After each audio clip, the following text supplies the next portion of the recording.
Magandang umaga, Pilipinas. Narito ang latest mula dito sa Pag-asa. Halos maghapon pa rin ang inaasahang mga pagulan sa silangang bahagi ng Southern Luzon dahil apektado pa rin ho ito ng shear line. Ito yung boundary o salubungan ng hangin na nanggagaling sa northeast at yung hangin na nanggagaling sa silangang bahagi ng bansa. Samantala, medyo may kalamigan pa rin ang panahong mararanasan lalong-lalo na po sa gabi at madaling araw sa malaking bahagi ng Luzon dahil apektado pa rin ho tayo ng amihan na northeast monsoon. Maliban sa malamig na panahon ay ang mahihinang pagbuhos ng ulan sa malaking bahagi ng northern Luzon at sa silangang bahagi ng central Luzon.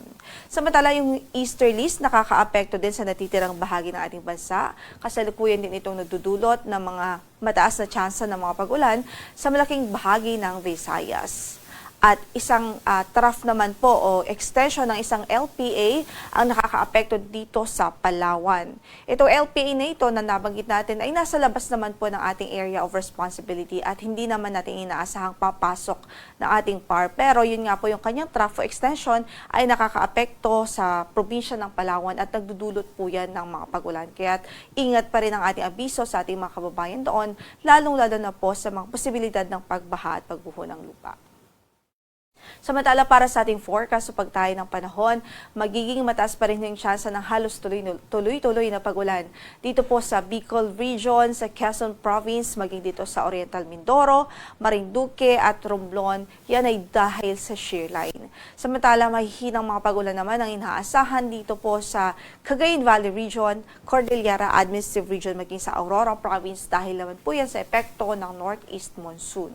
Yung Palawan Province, makakaranas pa rin ng maulap na papawirin at mataas na tsansa ng mga pagbuhos ng ulan at pagkidlat pagkulog dahil sa trough ng isang LPA.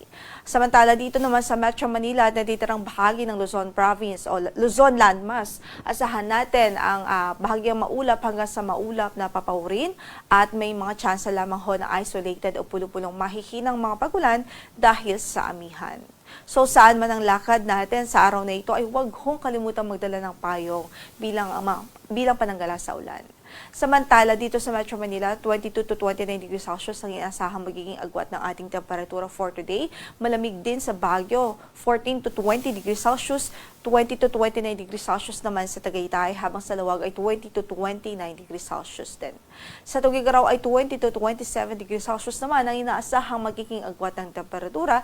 Sa Legazpi ay 23 to 30 degrees Celsius.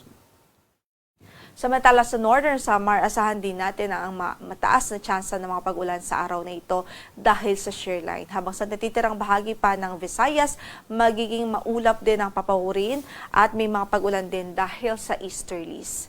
At as I mentioned nga po, dito sa Palawan, magiging maulap din ang papawirin dahil sa trough ng isang LPA sa labas ng ating area of responsibility. Samantala sa Mindanao, bahagyang maulap hanggang sa maulap naman ang papawirin, may tsansa lamang ho ng mga localized thunderstorms any time of the day.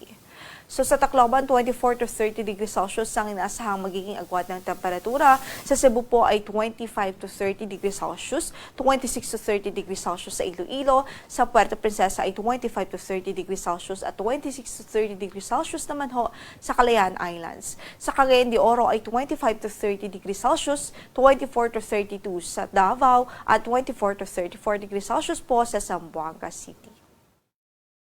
Kasalukuyan nga po ay meron pa rin tayong weather advisory at in effect pa rin ho yan at dito nga po sa Catanduanes, Albay at Sorsogon na inaasahan pa rin natin ang mga pagulan na pwede pong umabot hanggang sa 100 millimeters of rainfall in 24-hour period. So, ibig sabihin, posible ang mga localized flooding, lalong-lalo na po sa mabababang lugar o low-lying areas at sa mga lugar na malapit po sa ilog. Kaya ingat po ang ating abiso sa ating mga kababayan.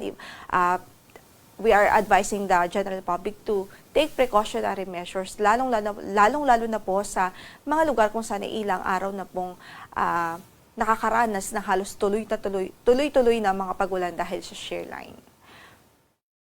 Samantala, wala rin po tayong gale warning ngayon na nakataas sa lumang bahagi ng ating mga baybaying dagat, moderate o katamtaman hanggang sa maalon na magiging kondisyon ng ating karagatan sa extreme northern Luzon. Yan ay dahil sa medyo may kalakasan pa rin na amihan o synoptic winds na dulot nga po ng amihan. So, iba yung pag-iingat pa rin na ating advice sa ating mga mandaragat doon, especially yung mga gumagamit ng maliliit na sasakyang pandagat dahil katamtaman hanggang sa may mga oras na magiging maalon ang kondisyon ng karagatan doon. Samantala, ang sunrise natin for today is 6:23 in the morning at lulubog naman ang araw mamaya sa ganap na alas 5:42 ng hapon. Ito po si Lori de la Cruz Galicia. Magandang umaga po.